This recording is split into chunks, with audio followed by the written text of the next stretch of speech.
Hi, I'm Tim. Welcome to our channel and thanks for logging on. If you enjoy these videos, please do me a favor and subscribe to our channel right here at Watchbox Reviews. I'd really appreciate it, and I'd be able to deliver my best to your inbox on a daily basis. If you like the watches, check out our website, thewatchbox.com, with nearly 2,000 pre-owned and vintage luxury watches live at any given time. You can buy, trade, or sell on thewatchbox.com. Today we're discussing the Rolex Oyster Perpetual Yacht-Master II. This is the 116680 in stainless steel, but it's not the 2012 to 2016 version of the steel Yacht-Master II. No, this is the 2017 dial refinement, incorporating the latest 1461 caliber on the inside and a completely reprofiled set of hands and indices on the dial side. So let's dig right into the fit and then jump into the dial and see what's changed. It's still a 44mm case, not including the crown guards or chronograph pushers. Relatively slim considering its complexity and 3-day power reserve. It's 14mm thick, which I find wearable with most cuffs, including dress cuffs, because it does have a rounded case flank. Now, there are some serious disparities at work between the lug-to-lug span of 50mm and the 57.3mm span when you include the solid end links that flare out across the wrist. If you're one of those crazies who might consider putting the watch on an aftermarket strap, such as a Rubber Bee or an Everest, the spacing is 21mm. Now, the timepiece is hefty, it's solid, it's substantial, but it doesn't wear like Rolex's other notable in the 44mm range, and that would be the Deep Sea. The Deep Sea Sea Dweller is a much bigger watch than this, especially the pre-2018 variants of the Deep Sea. That said, I think you could wear this watch on a wrist as small as 15 centimeters, despite its girth across the wrist. You're going to wear this one with comfort. At 16 centimeters circumference, you can see I have plenty of clearance on both sides of the lugs, and it's really the span of the lugs, not the end links, that defines the aesthetic limit of a watch that fits your wrist. Feel and fit-wise, it's generally the end links, but there are no issues here. I think a smaller wrist can wear this watch comfortably.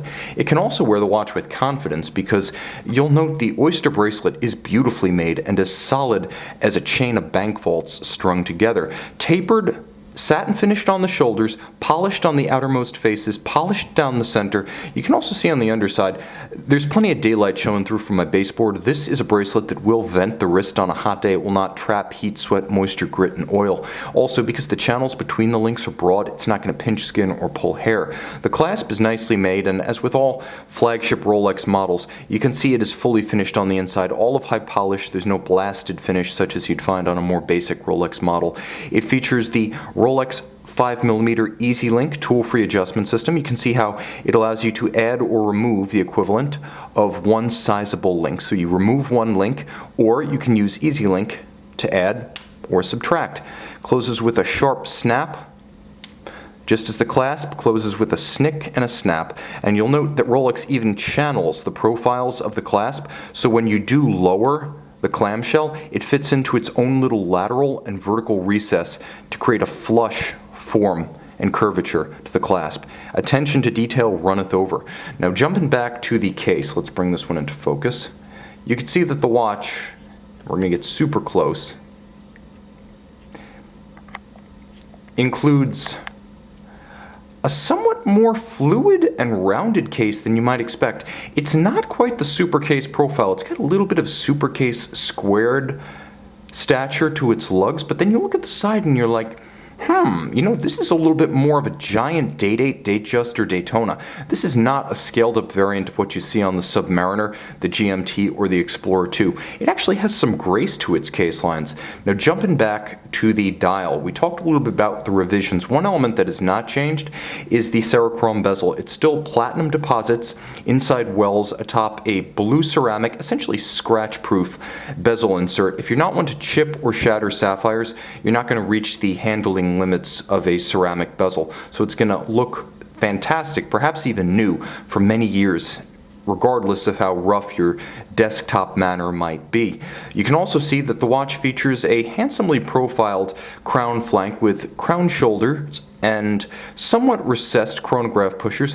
They actually perform double duty, and we'll discuss that in a moment. The dial is where all is changed, and you can see that the first notable difference is that a Mercedes hand has been added for the hours.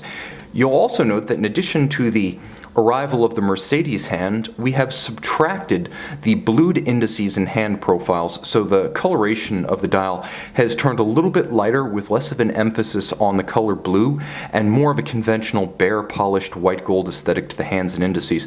The index at 6 as well as the index at 12 have changed. You can see there's now a large triangular index at 12 and a taller rectangular index at 6.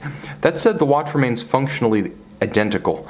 In 2012, the caliber 4160 was replaced by the 4161, a somewhat more robust version of the original flyback programmable regatta chronograph, and the 4161 continues here. 40 jewels, or I should say 44 jewels, and over 360 parts. It is immensely complicated.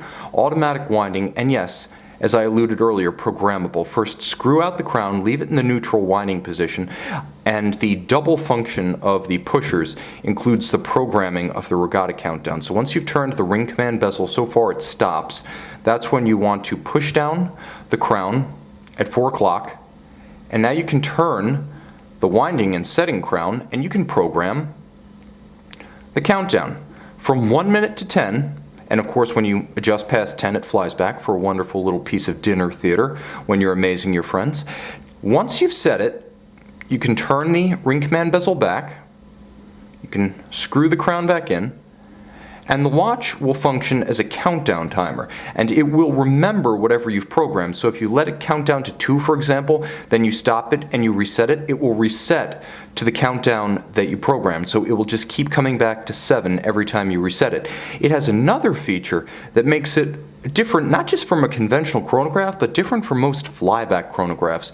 It has the flyback functionality, so you can reset and restart it without first stopping it, but it will fly back or it will fly forward, which means if you are between 7 minutes and 6, but you're closer to 7 than 6, press the flyback, it'll jump back to 7. Now, if you are closer to 6 than 7 minutes remaining, it will actually fly forward to the nearest minute. So it's a bit of a nuanced and very regatta-specific complication, but here's the thing. Most of what you time with a chronograph is going to be relatively short in duration, and I find it's easier to trace the diminution of time via a countdown than a count-up instrument. This is the ultimate chronograph if you love cooking, if you often have to keep track of intervals remaining during a presentation, if you have to time small amounts of billable time at your office, this watch might just be perfect. I actually find this is the most readable chronograph Rolex makes, far more readable at a glance than a Daytona, and more legible in all cases than the Daytona, simply for reading the time of day. It has a singular aesthetic that stands out from every other Rolex, so if you have a sense that Rolex is sort of a clone culture among its collectors, that's not the case with the Yacht-Master II. Now, diving deeper into that caliber 4161, let's go over the basics. Automatic winding, 3-day power reserve, free-sprung balance with a full balance bridge structure for shock resistance. It has an overcoil hairspring for concentric beating that is great precision, as well as easy regulation in any position with respect to gravity. It features the Parachrom Blue hairspring, so it's an alloy of niobium zirconium developed by Rolex to resist magnetism. 100 meters water resistant. This is an aquatic sports watch after all. It also has a screw-down primary crown, though the other chronograph pusher actuators are not a screwed-in caseback. And because it is a Rolex manufacture movement in the year 2018. It is not just a COSC certified Swiss chronometer, but it actually gets cased up. The COSC tests the bare movement only, and as a fully cased up watch and consumer article, the watch is retested and regulated to meet Rolex's internal superlative chronometer standard, which is to say no worse than -2 + 2 seconds of deviation per day. A watch that puts it all on the table: style, complication, individualist aesthetic, Rolex build quality, the legendary accuracy of a Rolex chronometer, and of course a surprisingly wearable 44mm Rolex case. Don't undersell the ergonomics. You can see and you can purchase this latest variant of the Yacht-Master II on our website.